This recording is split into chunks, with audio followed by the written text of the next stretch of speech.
కాదు. విద్య, వైద్యము అనేది ఉచితంగా ఇవ్వాలి.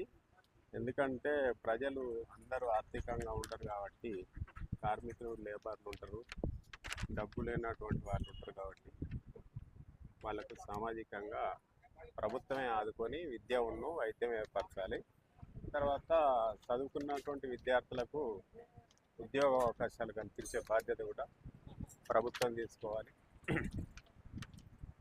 ఒక ఉన్నటువంటి వాళ్ళకే కాకుండా లేనటువంటి వాళ్ళకు కూడా సామాజికంగా వెనుకబడ్డటువంటి వాళ్ళను ముందుకు తీసుకురావడానికి అవసరమైనటువంటి పనుల్ని కల్పించాలి. తర్వాత పట్టణాలకే కాకుండా పల్లెల్లో కూడా పరిశ్రమలు కానీ, పని కానీ కార్మికులకు కల్పించాలి.